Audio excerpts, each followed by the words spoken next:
her essay can show that overcoming racism was a significant achievement in their life that attests to their character, attests to their intrepidness, he says that's perfectly legitimate. What you can't do is just say, hey, I'm black, give me a plus, which is how the system works.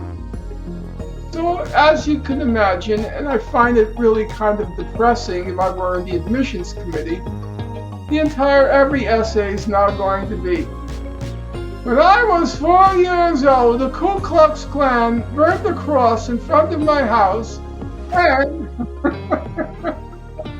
Welcome to the New Flesh Podcast, the podcast you deserve. My name is Ricky Allpike, and joining me once again is my good friend, Mr. Jonathan Astro. John, we've got Norman Finkelstein. I can't believe he agreed to come back. I know. It's embarrassing. I'm embarrassed. You know, like, again, I asked, I said, would you come back? And he's like, yeah, sure. And I'm like, unbelievable. Really? Well, really? But seriously, Norman Finkelstein is a truly brilliant man. You know, and I just think when I think of integrity, I never got to tell him this, but when I think of integrity and I think of consistency and values and principles, I think of him. You know, so yeah, I'd love to hear what people think of today's episode. Follow up to our previous episode about his book. I'll burn that bridge when I get to it. Yes. Well, personally, having read Norman's work and listened to him speak, and having him on the podcast last time, it really showed me what the left used to be about. And I sort of forgot that it's about real economic change for the have-nots, I guess, and it's not all about identity politics, kinks, and what's happening in the bedroom, what's happening between your legs. I mean, it's none of that really. Bunch of stuff's happening.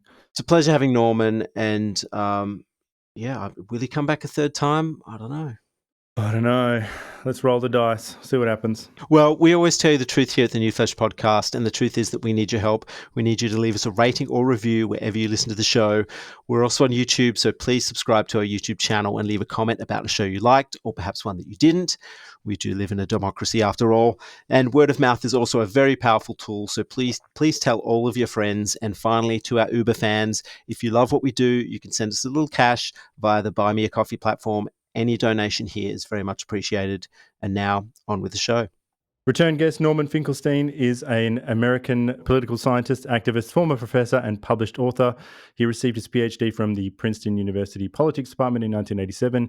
He's the author of many books that have been translated into some 60 foreign editions. He is also known to most, though, through his work on the Israeli-Palestine conflict. But his latest book, a departure from that topic, as we have covered before, is titled I'll Burn That Bridge When I Get to It, Heretical Thoughts on Identity Politics, Cancel Culture, and Academic Freedom. We're thrilled to have him back on the show. Norman, welcome back. Thank you for having me. So, Norman, I thought you'd like to know, I ordered your book in hard copy, and it came with a free bookmark, one that features a land acknowledgement on it. It says, we acknowledge the traditional custodians of the land on which we live today and pay our respects to their elders past and present. I thought you'd appreciate that. Yes, words. I thought that was very fitting based on the first half of the book, which is about wokeness and sort of empty gestures and things like that. It just seemed so perfect. I have some obscene comments on those land acknowledgments in the book. It's in a footnote. I don't want to repeat them because you'll probably get canceled. Well, Norman, we actually have to do these land acknowledgements. It's becoming very routine. Almost if you work at the government, every meeting they're doing, it's happening increasingly, and it's a very odd form of lip service, I think, because it's not really helping anyone. I don't think that's not the purpose to help anyone. It's just to prove how woke you are. I failed that. You failed the test. It's not to have any material consequences. Listen, nobody forces you to come to a place that was formerly inhabited by. Just don't go. what is the point of coming and saying, I want to acknowledge? What is the point of that? Just don't come. Say it's native land. It was forcefully expropriated. I don't want to go there. No, I don't. If somebody was evicted from their home and then a new person moves in who took their home, what am I? And I'm asked to come over for a dinner. And I come over and I sit at the table and I say, I want to acknowledge that my best friend was evicted from this home last week. Just don't go to the dinner. Just don't go to the dinner. But we have an interesting case here in Australia because we have a lot of white people that came here forcibly as convicts. And there is, that you can trace, there are people living today that are descendant from those convicts. So they too have to sit there and acknowledge the traditional owners of the land. Let's just cut this shit and get down to real work. Absolutely. I agree. Jesus Christ. Well, in our previous interview, we covered the first half of your book, I'll Burn That Bridge When I Get to It. We spoke about wokeism, Barack Obama, Bernie Sanders. So today we wanted to focus more on the second half of the book, the state of academia and council culture. But before we do, we'd like to get your take on the recent Supreme Court ruling against race-based college admissions. Do you think this ruling is a positive move by the Supreme Court? Well, right now I'm writing something on it. So I've read the decision, the concurring opinions, and the dissents. I've read, it's 240 pages. I've read it 2.5 times, trying to make sense of it. The problem with a lot of these opinions is that there's not a real clarity on what's going on. So let's take this case of affirmative action. The original decision was in 1978. It was called the Bakke decision. And Alan Bakke was this white fellow, seemed to have been a hard worker, conscientious person. He applied to University of California, Davis, their medical school. He got rejected, and he claimed he was rejected because other students with less impressive records were admitted. And that became the landmark case. It was called the Bakke case. The Supreme Court weighs in on the case, and without going into all the fine details, which will bore you to death and have no bearing whatsoever on Australia, let me just get to the core point. The justice who wrote the opinion, his name was Justice Powell, he says there are 4 possible justifications for affirmative action. Justification number 1, you might call it an aesthetic justification. That is, it's not a good look if everybody in the medical school class is white, which was the case at Davis.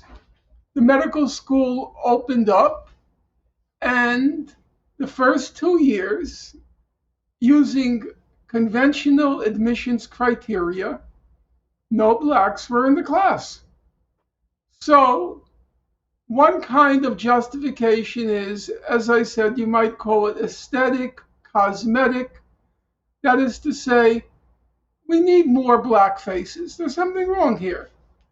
That's easy to understand. So, for example, if you looked at the picture of the NATO leaders today in Vilnius, okay? Did you see the picture of them? I suppose you did, because it was all over the place. Well, it was all men and one woman. All men and one woman. So, at least the instinctive reaction of an American is not a good look. It's 2023. Not one head of state, one head of state is a woman. Not a good look. Justice Powell said that's not a legitimate grounds for affirmative action. You can't discriminate against white people just because it's aesthetically unpleasing. Okay? So that's one down. Second possibility, which you're of course familiar with from Australia, affirmative action for compensatory reasons, namely historic injustice and the enduring effects of racism even today. So affirmative action to compensate for historical injustice and continued enduring racism in society today. Justice Powell rules no good because, first of all, when does this historic justice begin? Are we going to go back 200 years? Are we going to go back 300 years? Are we going to go back 500 years? Number two, he says, many groups have been discriminated against in the United States. Irish when they came over, Italians when they came over, Jews when they came over, and currently, okay, so let's take, so he says, it's all way too complicated. We can't work out an efficient system based on historic injustice. How about contemporary racism? He says that doesn't work either because groups who are discriminated against, it's constantly juggling. Jews suffered historic discrimination in the US, but they no longer do. When the Bakke decision was delivered, Asians suffered oppression, and so part of the affirmative action program in Bakke was to give Asians affirmative action. Nowadays, we use affirmative action to keep Asians out. In fact, if we used strict meritocratic criteria, Harvard would be 43% Asian, more Asian than white, because the Asian scores are just in the stratosphere. So he says, what are we as a Supreme Court supposed to do? Meet every 5 years and decide which groups are oppressed and which groups are no longer oppressed? He said that doesn't work. Nowadays, probably transgender persons would demand affirmative action because of historic oppression. So you have the problem, he says, we can't be every 5 years juggling oppressed versus no longer oppressed groups. A third possibility for justifying affirmative action, he said, is maybe it's the case that we need more Black doctors graduating from medical school because Black doctors are more likely to serve in underserved communities, which is just a fancy way of saying very few white doctors can be found in Black communities. And maybe we should have affirmative action so there will be Black doctors in Black communities. Powell says no, he doesn't accept that because he says there's no evidence that just because you're Black, you're going to serve in the Black community. You might take your medical degree and say, hey, what the hell? I'm going to go where the money is, plastic surgery in the white community. So he says no to that. And then there's a fourth possibility. And the fourth possibility is called diversity. Namely, it serves a positive educational purpose to having non-whites in the university environment. They stimulate interesting intellectual interactions. You learn how to get along with minorities in our society. So that's the fourth justification. Powell agreed to the fourth. He said that universities say it's useful to have a diverse student body, and he says, I'll defer to the universities. They think it's good, I'll go with it. So The first point to make is when we're talking about affirmative action from the point of view of the Supreme Court, it's not for historical compensation. It's not to compensate for current racism. It's not to have some non-white face, the Bennington approach to diversity. Just have black faces, throw them in, okay? It's not for that, and it's not to serve underserved communities. It's just for diversity. And the current opinion said diversity is too elusive, too vague a concept to justify discriminating against whites or Asians, because Asians too suffer from, quote unquote, suffer from affirmative action. And so what the Supreme Court did in its most recent decision a couple of weeks ago was to deny that diversity was a legitimate grounds to discriminate against individuals. And that's the ruling. So do you think that universities will find a way around this ruling and still aim for that diversity? Justice Roberts, who wrote the decision, he's our Chief Justice, he gave them a back door. The back door was at the very end of his opinion, the last paragraph, the last two paragraphs. He said, well, if you could show, if an applicant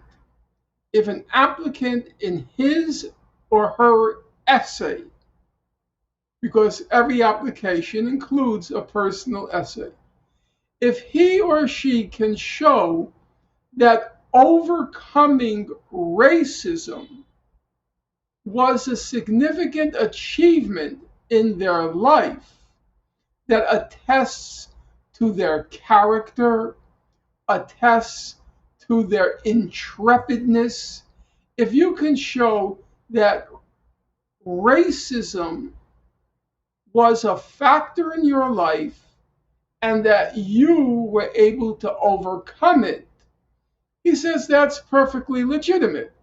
What you can't do is just say, hey, I'm black, give me a plus, which is how the system worked. It was called giving a plus, an automatic plus because you were black. And he says, no, you can't get an automatic plus because you're black, but you can get extra consideration if you show that you overcame the adversity of being black. So as you can imagine, and I find it really kind of depressing if I were in the admissions committee, every black person in his or her personal essay is now going to show how they overcome the adversity of being black.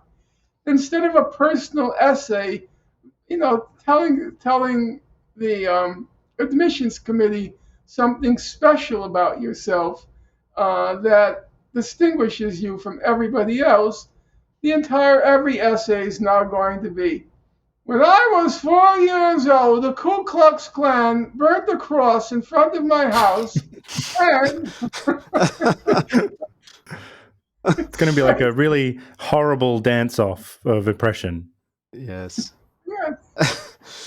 But Norman, I've heard stories of universities that now have graduation ceremonies that are segregated. So they have like a black, and I don't know how widespread this is. I mean, maybe it's only a handful of universities. I'm not sure, but there seems to be this push to almost segregate the population. I mean, what you're talking about having a diverse university population because that's a good thing, people mixing.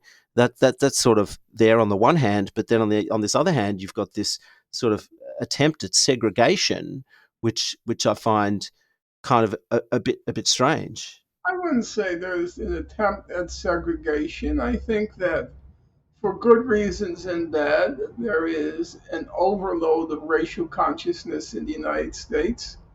A large part of it is historical.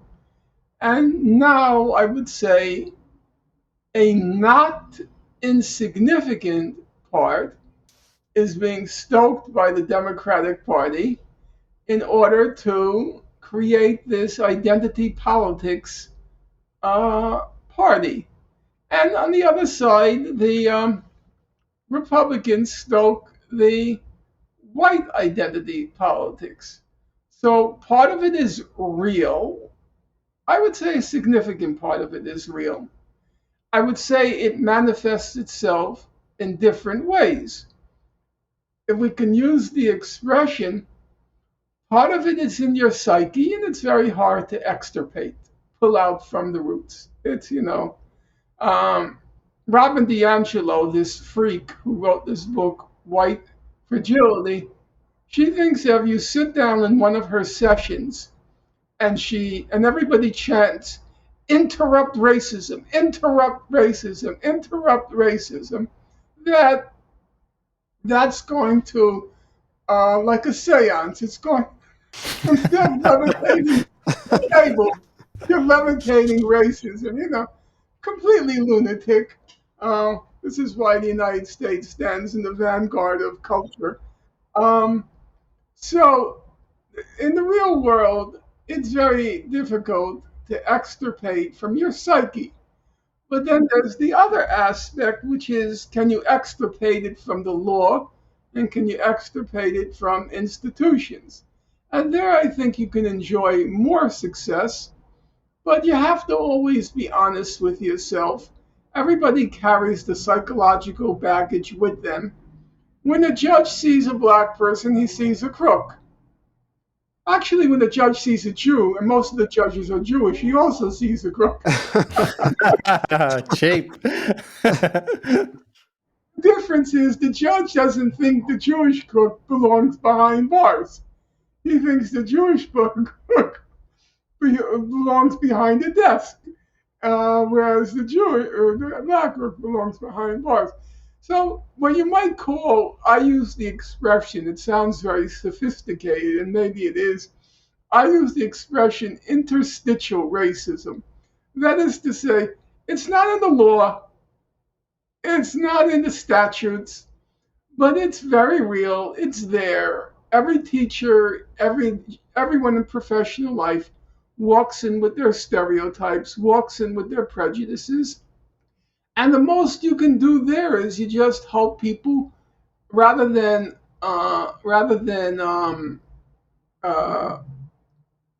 fan those prejudices, does what he or she can to fight them. To be conscious of the fact. All right, Norm, that's a pretty fucked up thought running through your head. You really shouldn't be thinking that. You have that's it's like interstitial sexism. What do? A woman comes into your office. She has very large breasts. She has blonde hair, and she's overexposed. And the thoughts run through your head, and then you have to engage. What do you mean? What I don't understand, Norman. Did JFK, our president, did he sleep with her in another life? That's He probably did. He probably did, yes. So that's baggage you carry with you, and there's very little you can do about that. But you can do things about things that I guess matter most, which is to say, to ensure legal equality, equal opportunity, and when the nasty side of your psyche comes into play to fight it. I don't think. Obviously, the main battlefield is economic equality to the extent that it's possible, legal equality, and that translates into basically the program that Bernie Sanders talked about, and which any social democrat talks about: jobs for all, doubling the minimum wage, Medicare for all, the right to unionize, the conventional demands of the historic left. Mm. Well, I've got a real life example that I'd like to share that's sort of in this wheelhouse. Like the other day, I rode my bike past a removalist van, and this moving company was called Queer Move. And so presumably people are looking for tradespeople and services now that align with their genitals and sexual persuasion rather than competence or perhaps price. Do you think that's this sort of? I mean, you've already sort of slammed my idea of a neo-segregationist society that's sort of, that I claim is happening at universities. But I mean, do you think there's something going on here? First of all, you have to remember you can't talk about universities en masse. There is a very deep class chasm between universities.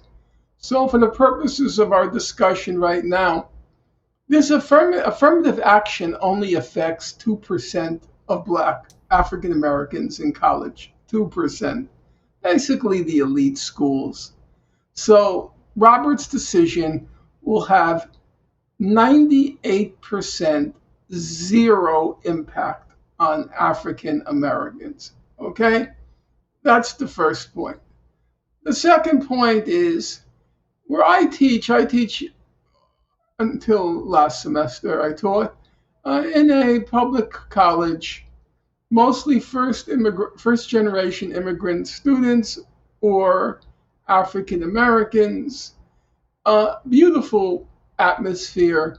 Everybody got along. There was no self-conscious necessity to be diverse. Diversity is the name of the game if you're not part of the top 20%. It's there are gradations, I won't deny it, but it's a relatively homogeneous 80% economically now. And they do live together in the most literal sense. You'll have 4 people, 1 Black, 1 white, 1 gay, 1 whatever, in the same apartment. And there's no self-consciousness like, wow, look at me, look how woke I am. No, that's the reality for a large part of the younger generation. So classes are actually, I have to say, they're delightful. There's a real heterogeneity, there's a real solidarity, and there's none of this idiotic woke pretense. Nobody is, conscious of we have to maintain the right proportion and balance among different groups. It never even crosses anybody's mind. About that, I'm absolutely certain. It never crosses anybody's mind. It's in the elite colleges. I taught maybe in the last 3 years, I taught maybe 300 students. Of the 300, only two raised any issue of pronouns with me. And one of the 2, he never finished my class. He took it twice and didn't get a grade twice. So 1 really, technically, 1 of 300. It just never comes up. Whereas when you go to the graduate programs or the elite undergraduate schools, seminars begin with naming your pronouns. It's completely freaky. These are sick people. Too much time in their hands. No, I'm serious. These are just not issues for most people. If somebody is in his or her sexual orientation different, the class is very tolerant, very generous, very kind. So I don't even see a problem. I don't see a problem. It's all created by these freaky, rich kids, woke people for whom it's an industry, it's a business. Well, maybe you don't see a problem because you're cis, het, and white, Norman. That's another possibility. But I have a 2-part question that I would like to ask you. I want to just stress, I don't want there to be a misunderstanding here, because I have to be careful. I get a lot of email on this subject. There's no question that trans persons suffer a lot of difficulties in our society. Housing, yes, of course. No one wants to rent to a trans person. Jobs, yes, it's a problem. I don't want to deny that. I'm just talking about the popular culture is, at least in urban areas. I can't tell you about some town in Alabama. I can't speak for it. But in urban areas, there's a very high level of tolerance, but not a kind of performative tolerance. It's a tolerance of, you know what, none of us have a future. All of our lives are screwed up. We're not going anywhere. And it was that kind of solidarity. And it's a very, for me, of course, I wish my students were going somewhere, but it's a very wonderful thing to observe. It really does, it gives you hope for the future about the possibility of people getting along in a respectful, humane world. Well, Norman, the question I have is, because you brought up your teaching, and well, firstly, I'm honestly overjoyed to discover that you are starting a podcast. I think this is possibly the biggest no-brainer out there from my perspective. Now, you're a humble guy, so I know you're going to Are you referring say to my podcast or me as a no-brainer? the fact that you're doing a podcast is a no-brainer. Now, you're a humble guy because you hold yourself to really high standards, like Mr. Chomsky himself. So you're going to give me some stuff about how you're not that good or whatever. But that's ridiculous. Like, there is an incredible hunger for what you have to say out there, and that is proven. And I can't wait to see what you do with this. But the first part, I want you to tell us about the podcast, what you're thinking there. But you have to address the teaching contract first. Why in heavens are you not still teaching?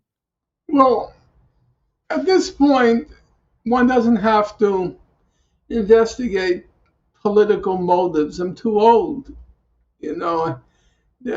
For the kind of teaching I do, it's called adjunct teaching. Adjunct just means you're hired from semester to semester. And mostly they hire, graduate students to do adjunct teaching. So I'm finished. Am I happy about that? Actually, not really. My teaching career was cut short. I didn't get my degree until I was 1987, until I was 30, until I was 34. I didn't get my degree. 1987, yeah, I was 34. And it was all over when I was 53. So I didn't even teach 20 years. And I was not happy about that. Not for selfish reasons. I'll be honest with you. I think the record shows I'm an effective teacher. I'm a compassionate teacher. I'm a challenging teacher, and I thought people would have benefited from me. Now, of course, I love teaching, but that wasn't my first feeling. My first feeling was I was always calculating. So I would say, okay, I taught about roughly 150 students a year. Under normal circumstances, I would have taught until 70. So 53, which is when I was cut short, to 70 is about 17 years. Then I would multiply 17 times 150 to see how many students I missed out on. That to me was the saddest part. Of course, I love to be in class and I love to be among my students. But the saddest part was I think I can say with a certain amount of confidence that I changed the lives of many of my students. I got very, very engaged in wanting to see them succeed. So I had an impact, and I was cut short. At this point, I would say, well, I cannot really say because there are always things I say which might get me in trouble. And then when this new book came out, I wouldn't be surprised, seriously, if one of Obama's people called up the president and said, did you see what that professor wrote about our President Obama? And then they didn't renew my contract. It's Norman. This is absolutely outrageous, Norman. This, There's an old action movie called Under Siege. I don't know. You're very busy, man. I don't know you would have seen this movie. It's a Steven Seagal movie, and he's like a cook on a ship, right? Well, I'm explaining it to you. I'm explaining the story. It's good. He's a cook on a ship, but secretly he's like a SEAL team like legend, and he's so good that he's just the cook. The cook. And they had this was Under Siege. They had an incredible mind. From what I can gather, a brilliant teacher doing, honest, challenging work with these students, and they're going to piss it away. What? Because you wrote mean things about Obama? I said nasty things about a lot of people. So, not just Obama. Look, the truth be told, I was never cut out for academia because of my temperament. It didn't work. It's like, if you ever read Karl Marx's Capital, which I talk about in those last 2 chapters, he had the nastiest things to say about all of his contemporary economists. I mean, he was just totally vicious. So how long would Karl have lasted in academia? He'd be telling the students, that professor down the hall, he's a fucking idiot. And that one is a bourgeois cretin. And that one is this. And that one is that. So Karl wasn't cut out for academia either. You have to have a certain temperament. How did Chomsky survive? They didn't really care because he was a genius. So they said, let him say whatever he wants. We just keep him in our faculty. But with me, I wasn't a genius, so I couldn't say whatever I wanted. But I said whatever I wanted, and guess what? I was unemployed most of my life. But you've started this new podcast. It started as a town hall a format, and you're thinking of continuing on? I don't know yet. I do have a very, very stringent standard for myself. And believe me, I'm tormented about how to make this thing work. I want it to be quality. I care about it. I'm a very old-fashioned. The only podcaster who I think, there are a few. The one who I respect the most from my country is Brianna Joy Gray. Do you know her? Yes. Your interactions with her are legendary. I like her. She's very smart. She works hard. She's always prepared. And she also has this very sunny disposition. So even when we're talking about serious matters, there's always a smile, a laugh, and I like that. I like that disposition. I don't think Lenin would have done well on podcasts. He was a little too dour. Trotsky was a little too aloof. I think Rosa Luxemburg might have been okay on a podcast. You have to have a certain temperament, and we'll see whether it works for me. I don't know. I've never done it before. And of course, I'm worried about the age factor.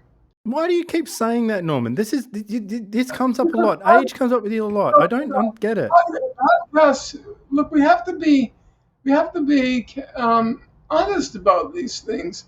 The podcast world is a very young world. It's in the oldest is the low 40s, like a Glenn Greenwald, and it's mostly 20s and 30s.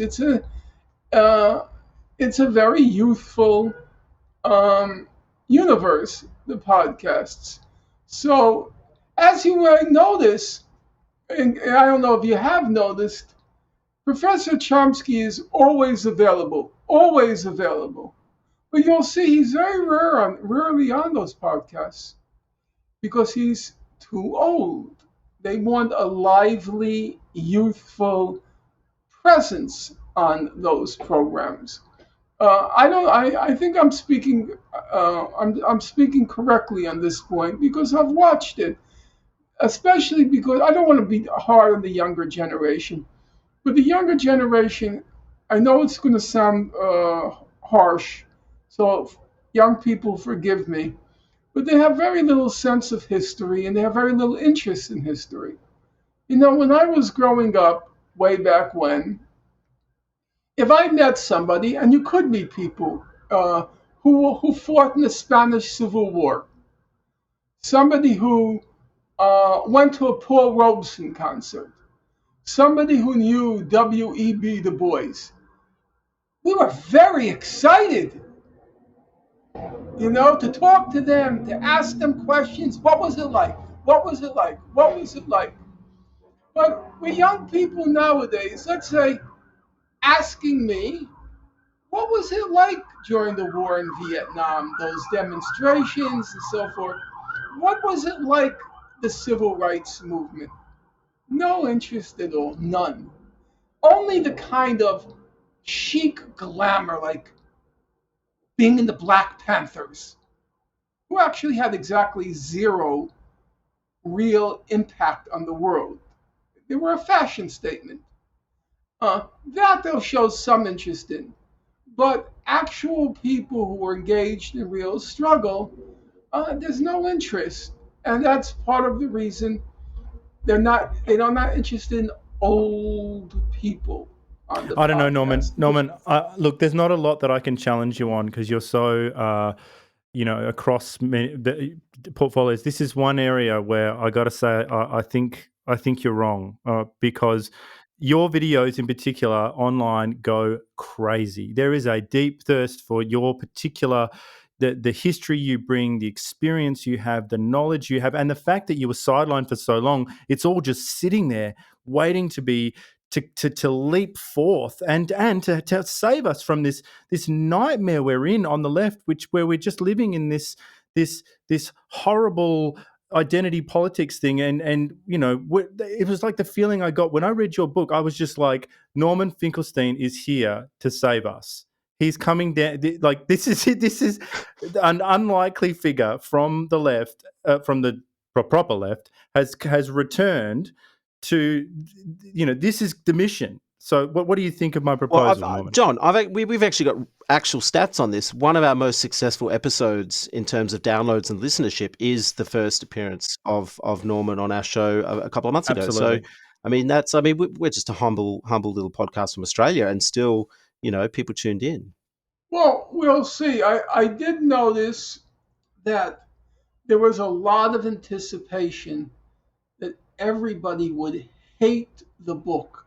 I got such nasty pre-publication commentary, and quite a large number of people exhorted me not to publish the book.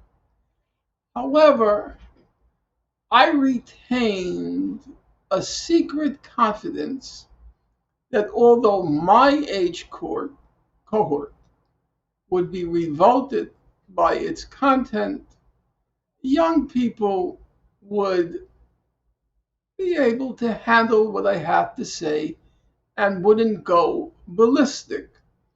And I have to say, or I would say, on that score, I felt redeemed. So, for example, one second, let's see if I can find it. So, I got an email yesterday from one of my correspondents. He's a young man, and he writes as follows. I'm upset I missed your talk in Washington with Brianna Joy Gray. I would have been there without fail if I didn't happen to be out of town. My best friend Adrian attended with his sister, which I was happy about. It's funny. Adrian's younger sister bought him a copy of your book for his birthday. He asked for it, otherwise she wouldn't have ever come across the book. She also bought a separate copy for herself at the time because she was intrigued. Turns out she devoured the book faster than Adrian. We were all at the bar last night talking, and the conversation turned to Biden approving those cluster bombs. At some point, Adrian's younger sister, Sarah, busted out your book from her purse and started reading out some passages that she had underlined which were somewhat related to the topic. She was so excited, so into your book, it was just wonderful to see. It reminded me of exactly what you've said before, that the only people who have repudiated your book with disgust have been adults, and that no young person has ever had a problem with it. I think what happened last night at the bar was an additional experience to adduce to your point. And that's what I hoped would happen. My ex-publisher, I said to him, I'm pitching the book to young people. I'm an old man now.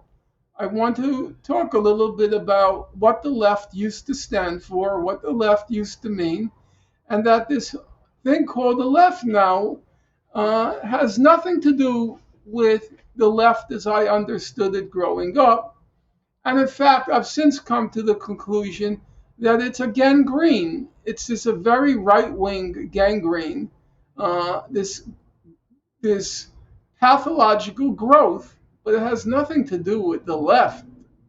I don't know if you've followed some of my recent commentary, but I was reading a very good book. It's called Woke is Not Left, or Left is Not Woke. I can't remember which it is, by a very good scholar named Susan Neiman. And a significant part of the book is devoted to analyzing this German legal scholar named Carl Schmitt. Have you guys heard of Carl Schmitt? Only the name, I think, around the periphery of these discussions, that's all. Okay, so Carl Schmitt joined the Nazi Party in 1933. He was a stalwart of the Nazi Party. And even after World War II, he did not repudiate his allegiance to the Nazis. And nonetheless, his books on law are now part of the woke canon. It's just completely freakish. It's freakish. And Susan Neiman, the author of that book I mentioned to you a moment ago, she said at one point that the woke have been colonized by a row of right-wing ideologies. And so whereas when I wrote the book, I staked out the claim that wokeness was not part of the historic left, the more I gave thought to it and the more I read after the book's publication, the more I became convinced that it's a right-wing ideology. It's a gangrene on the left, the historic left. And I think young people were much more willing to entertain that proposition, as well as much more willing to entertain that certain of the certitudes of my generation, certain of them can be revisited without the sky caving in. That you can think about the question of abortion, or you can think about the question of affirmative action, which in my generation were litmus tests, not necessarily coming out on any particular side, but recognizing there are arguments on both sides. We have to think it through. And there wasn't this kind of regimented, as I said, litmus test. I was confident that I could pull that off. My publisher, I remember, was my last conversation with him, my former publisher, who I don't want to say I would never say a negative word about him. But I said he hated the book. And I said to him, I'm trying to reach young people, new generation. And he said to me, I don't think you'll succeed. I think he was wrong on that. He was wrong on that count. It's not a big seller, but on the other hand, it hasn't evoked a hostile reaction either. I remember, I don't know how much of the book you read. It's a large book, so you're excused to not reading the whole thing. But there are a lot of passages where I use this kind of black lingo to mock these woke assholes You've who even want to got show. you've got it in the title, Norman. It's Norman X Finkelstein, Yeah, right?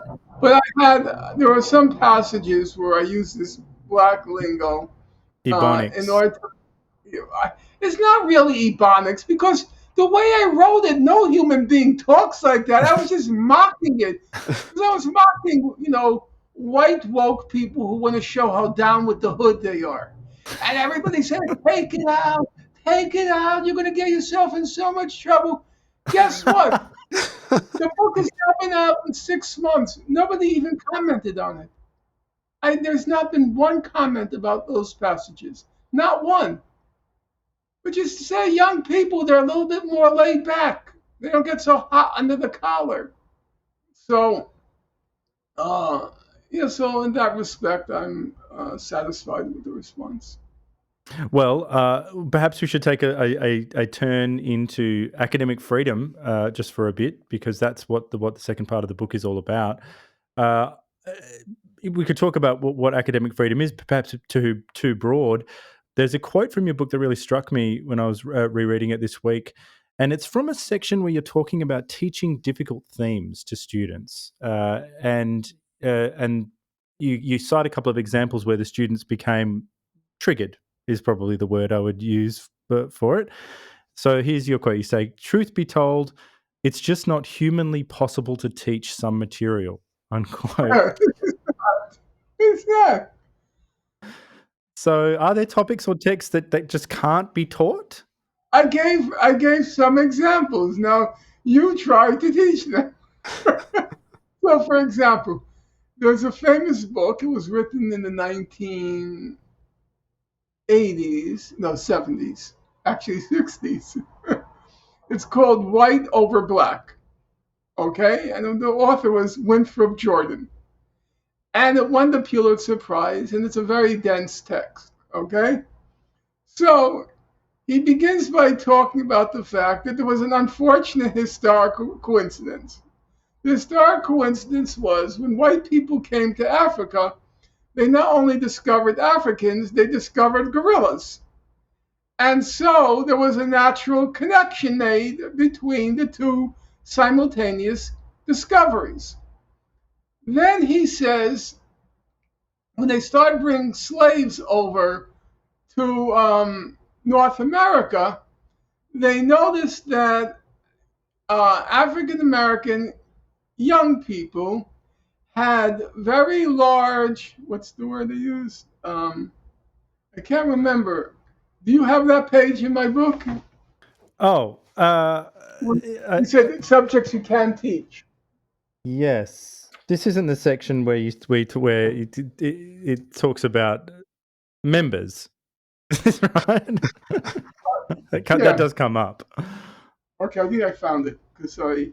The passage from the book is Negro men sported large propagators and members of extraordinary greatness. I'm quoting from the document. So you try to teach that in an African American I remember because I had when you're an adjunct, you have to teach anything that comes your way. The last minute somebody drops out, and the professor and the department chair says, you can teach." I said, "No, I've never read a book in the top." "That's okay. All you have to do is stay one class ahead of the students." Okay. So I once taught African American Studies, and I picked up Winthrop Jordan's book because I read it when I was in college. And I remember I was tormented as to whether I'm going to teach these particular passages in the book. And I called up Carol Chomsky, Noam Chomsky's wife. She was a close friend of mine. His first wife. She passed from cancer. And I said to her, "How am I going to teach these? How am I going to teach these passages?" She says, "Skip them." She was a very wise woman. So I skipped them. But it's interesting though. Not all text you have to like propagators is one thing, but you could be, and I believe you when you say that the young people might be a little more laid back, or perhaps the wokeness problem amongst young people you've taught isn't as prevalent as maybe some people go on about. But at the same time, I feel like you would just have to read Jane Eyre or something, and someone would be like, "Oh, That is so weird. You know why? You're not going to believe it. someone's just getting up out of his chair." After 50 years, I'm rereading Jane Eyre. Well, there you go. That is so weird. Yeah. But that's got problematic stuff all the way through it. Like, it's No, it doesn't. No. she's It's very hot. She's shady. hot for this guy. He's got his No, wife, his no. wife of It's color, very locked up shady. upstairs. It's very, as we would say, tasteful. No propagators. No, I'm rereading it. I'm almost finished, and Rochester's member has not, so to speak, come up yet. So no. But Norman, if you couched that book in the right context, could you maybe mention it? I mean, if you provided a context, historical, The other one, you mean? Yeah, not Jane Eyre. I'm talking about the other one. And there's no way I could do it with a straight face. I would start making jokes. And I'd probably say, make a joke, get the point across, and then move on. But to teach it in a kind of, so to speak, professorial tone, no, doesn't work. Forget it. You have to be, some things you have to just be realistic about. I think it's impossible, as I say in the book, I think it's impossible to teach this whole race and IQ issue in class. It's just too painful, hurtful. It's a very hard thing to have to deal with, especially when, as I say, the evidence is not unequivocal. And then what do? I can't do it. I'm being perfectly honest about that. Most topics I can deal with. I would say probably nowadays I would have a lot of problems if the issue of transgenderism came up. I would have a lot of problems teaching it, especially if they're transgender people in the class. I don't think it's an easy topic to teach, not just because of the lunatics in the class, but because it's just it's a hard topic. I have to acknowledge that. So I don't think there are a large number of topics that fall under that umbrella of unteachable, but I think there are some. But shouldn't higher education be, and I am being slightly naive here, but shouldn't higher education be life-changing? Isn't the point that we go and get our world rocked by ideas? As I said in the book, life would be very simple if all we had to do was apply principles. But as Professor Chomsky told me maybe 40 years ago, that in real life, principles often clash. And he gave me an example I never forgot. He said, if your daughter is in the bedroom and somebody knocks on your door, turns out to be a rapist, and he says, is your daughter at home? Well, you're not supposed to lie. But there are moments when you lie. That real life principles come into conflict. Now, in the case of teaching, your first commitment is, of course, to truth, to trying to find it, trying to achieve it, never being fully certain that you have achieved it. But there is a second principle. That is to create an environment in the classroom such that a student can most effectively learn. And there are some topics that touch so close to home that I can understand that those topics come into conflict with the principle of trying to find truth. And we try as much as possible to isolate that number of topics, but also to recognize that they exist. And I don't think it's a big deal. I mentioned a few examples, but in general, I said we're going to adhere to the principle of come what may, and however painful it might be, we're going to pursue the truth. But I will grant that there are points where that's not workable. Because if you paralyze a student's mind, then you're defeating the whole purpose of teaching. Well, you have a chapter in your book with a great heading, which is Do Pervs, Pinkos, Ravers, and Rebel Rousers Have a Right to Teach? Can you run us through some of your thoughts around this question? In general, principle of academic freedom is in the classroom, you are involved in the search for truth, and you should not take or exhort a particular point of view. You should expose students to the different points of view and let them decide for themselves where truth is.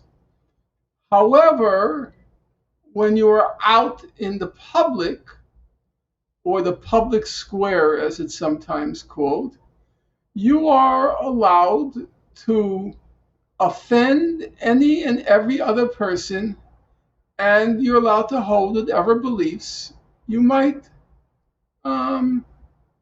have.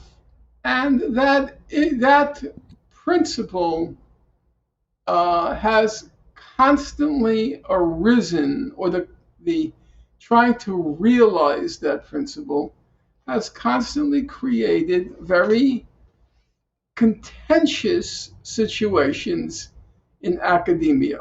So let's give a couple of examples.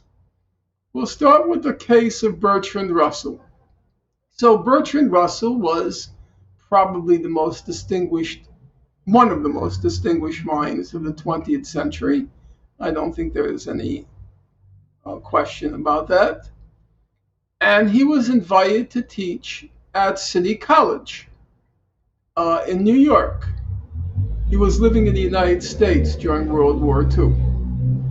And for City College, which is where I teach, it's a public university, it was called, quote, the education coup of the century. And they would manage to get Bertrand Russell on their faculty. Well, Russell was scheduled to teach logic, philosophy, and mathematics. And then it came to be known, because Russell had written a very famous book, quite good book, by the way, called Marriage and Morals. And in that book, he said many things which offended religious sensibilities. For example, he said that he thought premarital cohabitation was a good thing. He said that it's a nature of men to be promiscuous. He said that parents and children should see each other naked.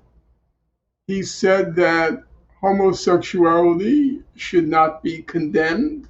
So a whole series of statements which, in the year when he was teaching, 1940, were considered outrageous.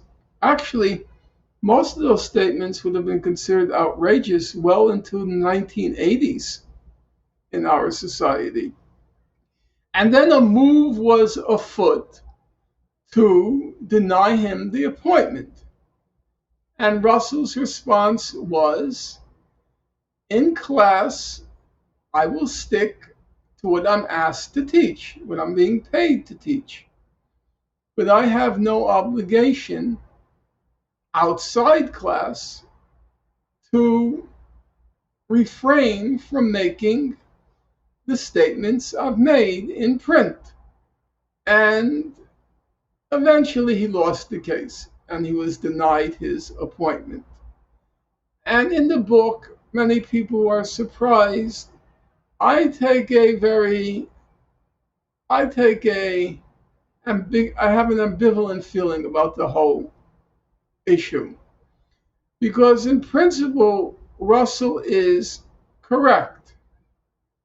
However, it's also the case that Russell did command a huge amount of moral authority. There's no question about that. So let's say he's written a book saying that in his view, incest and pedophilia should be legalized. There's nothing wrong with them. Instead of homosexuality and premarital cohabitation, he said incest and pedophilia.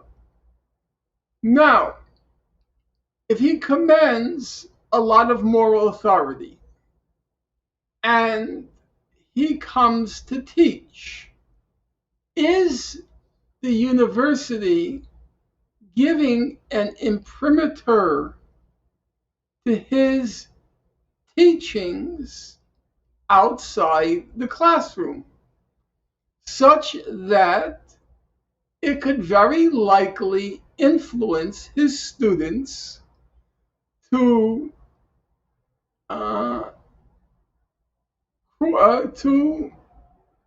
engage in those taboos?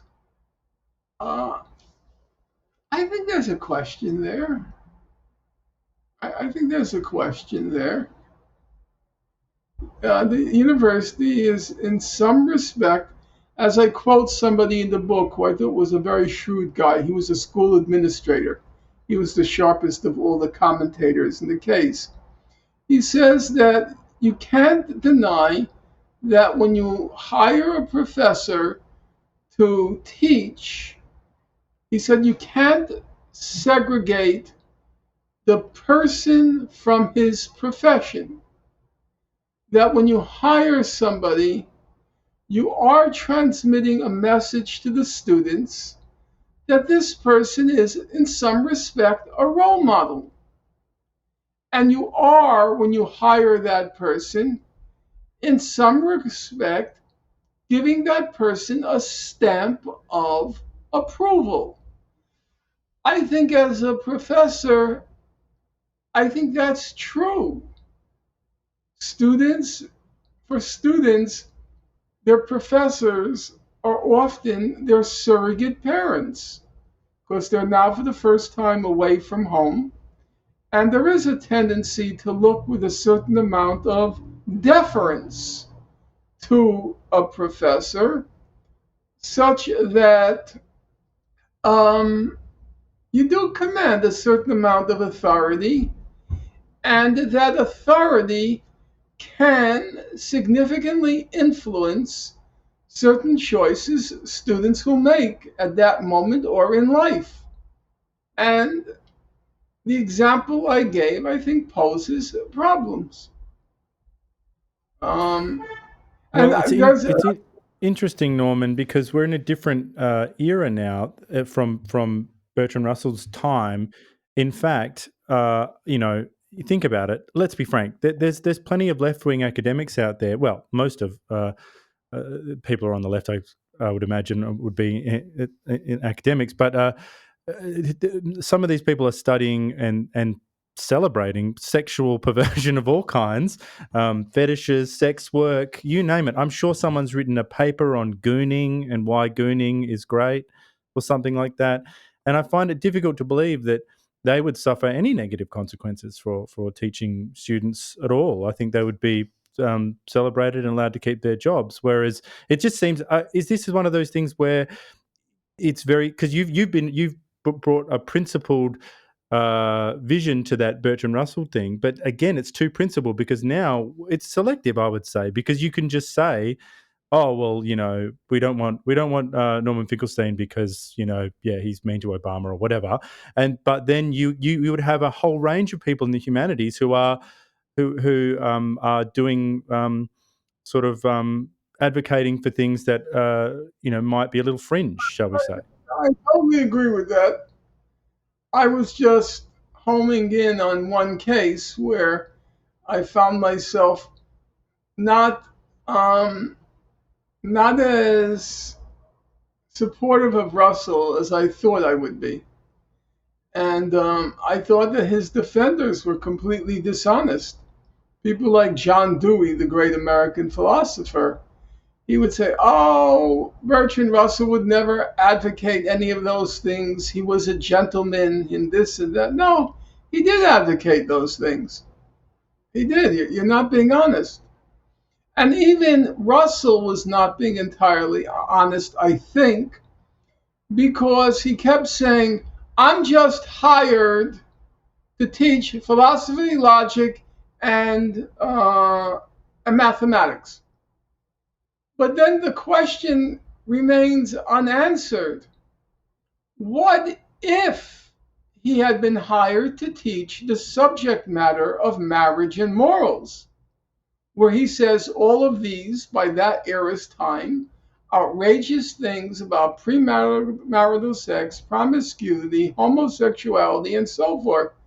Should he have been allowed to teach that subject matter?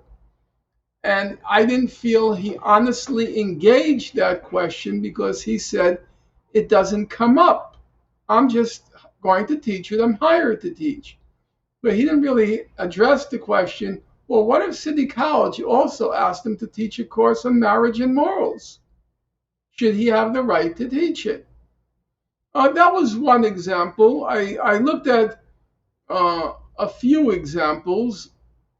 I looked at what I took to be the interesting case of Karl Marx, which is there's a standard in academia called civility. And civility basically means you have to be cordial to your colleagues, and you have to be cordial to the discipline at large, in the writ large. Okay? So I looked at a couple of cases. I mentioned Marx, I'll get to him in a moment. The first case I looked at was Angela Davis. At that point in her life, she was a militant of the left. And the issue of the IQ test came up at that point. It's a recurring theme in Western academia. It comes up over and over again. So at that point, it was a Berkeley professor, Arthur Jensen, who had published a famous article in Harvard Education Review saying that black people, the usual thing, they're intellectually inferior to white people, blah, blah, blah, blah, blah. And Angela Davis had some very unkind words for Arthur Jensen. Angela Davis, she went to the Sorbonne. She studied with Adorno at the Free University in Germany. She was teaching Kant at the age of 22 at the UCLA Philosophy Department. And here along comes Arthur Jensen, who says that her IQ is roughly that of a chimpanzee. Now, there's a serious question here. Is she obliged to be cordial to him? Is she obliged to respect him? Is she obliged to respect his quote-unquote search for truth? Is she obliged to respect his findings, quote-unquote, his finding? Is she obliged? I concluded no. I don't think she's obliged. So that breaches the standard of civility. And then the question of Marx came up. And As I mentioned already earlier, Marx was absolutely brutal in his assessment of his contemporaries. He uses the most juvenile, vicious epithets in attacking them. Okay? Now, no serious person disputes that Marx was a giant mind, that Das Kapital in the history of economic thought was a real achievement. And then the question arises. Karl Marx was not civil. There's no question about that. Should he have been allowed to teach?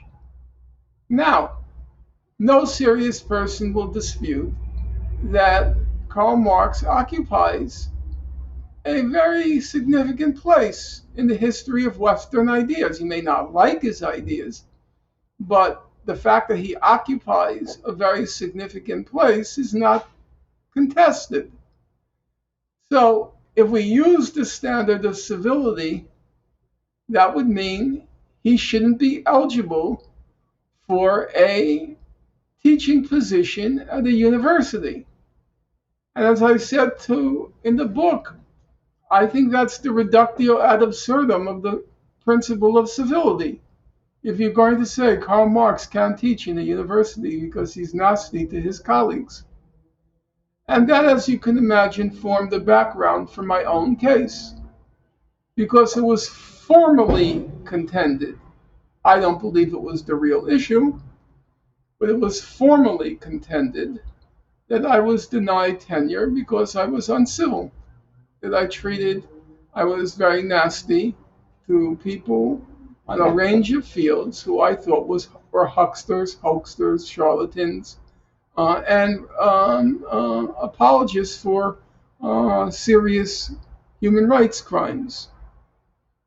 And so the issue became, as I said, I don't think that was the real issue, but it became an area of contestation, whether, given my penchant for colorful language in describing those who I consider to be apologists for human rights crimes of a significant magnitude, whether I should be denied tenure because I lacked civility. When I began work on the conclusion to that chapter, I took these 3 very thick folders off my bookshelf of my tenure case. And I started to thumb through them. My heart sank. And I said, I'm not going to do this. Number 1, because it seems so petty. He said, she said. I didn't want to lower the bar on the book. I felt I maintained a high standard during the book, in writing the book, and I wasn't going to end on this note of what I felt to be pettiness. And secondly, I thought, why would anyone believe me? I'm obviously an interested party. So why would anyone believe anything I have to say? If I say I was defamed, if I say I was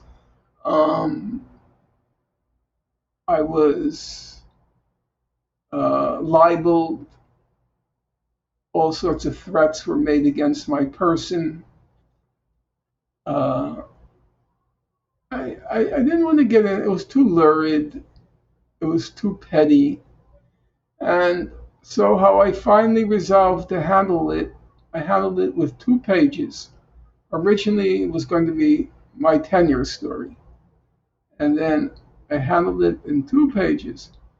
I simply printed the letter denying me tenure, and I printed Raoul Hilberg, who was at the time the greatest living authority in the Nazi Holocaust, his opinion. And his opinion since I have the book in front of me, it's not hard to quote because it's the last pages in the book. I'll just read the last paragraph. It's a very long statement by him.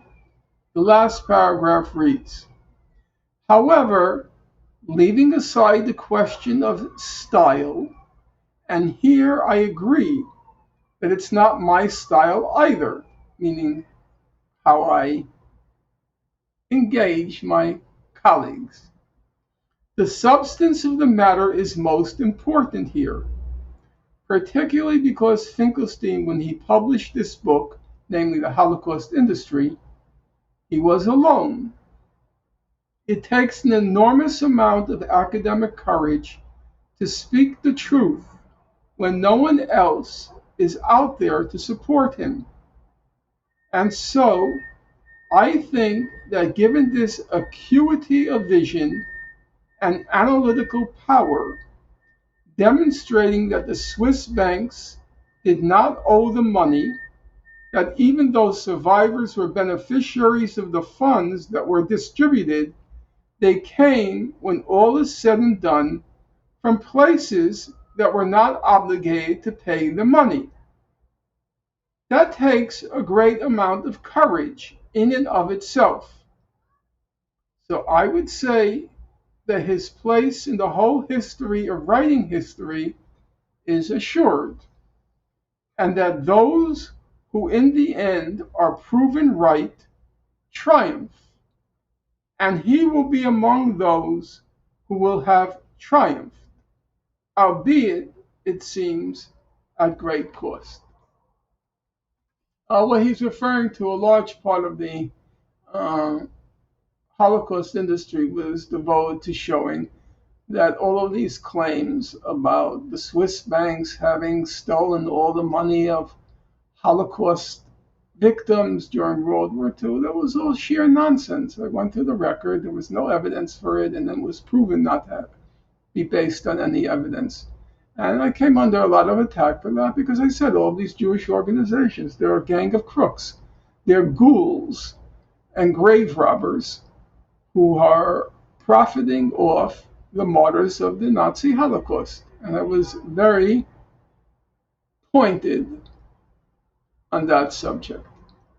So that's how I ended the book. No details about that squalid and sordid affair called my tenure year. And like Karl Marx, I think I had a right to teach. Not in the level of Marx. Marx was one of those giants in the history of human thought. I'm not, but that's okay. Each of us has something to contribute to making the world a better place. Some on world historic terms, and some on modest, but nonetheless substantive terms. You could change a student's life. You know, for me, the most precious people in the world are two precious professions: grade school teachers and librarians. Grade school teachers and librarians. Now, of course, a librarian now is something very different than it was back in the day, because nobody even reads in the library anymore. They just come to libraries to use the computers. But there was, back in the day, a librarian opening the world of books and ideas to a child, or a grade school teacher who you'll never forget. I can name every one of my grade school teachers with absolute ease. And to the point that my memory of sixth grade, a friend of mine recently passed away. He was my best friend in sixth grade. And before he passed, I said, Mark, do you remember this? Mark, do you remember that? Mark, do you remember that? Mark, do you remember that? Mark, do you remember that? I can every detail I remember of sixth grade. And okay, not a world historic intervention by this rather humble person, but you could make a difference. and I think I have the right to teach. That's it. Well, Norman, we want to thank you for your time today. I know you've got to get into some work next, but we'll just thank you for your time today on the podcast. It's been an absolute delight. And if you need any help, technical help with your own podcast, feel free to reach out to John and I have 3 nice young men who are managing. And But if you want us to hook, you can hook us up with those guys if you like, because we do run a podcast, Norman, and we would love to help in any way we can. And I can't wait to be the first person to hear it. okay, I'm very grateful for your invitation and your generosity, and have a good night. Thanks, Norman. Bye-bye. Bye-bye.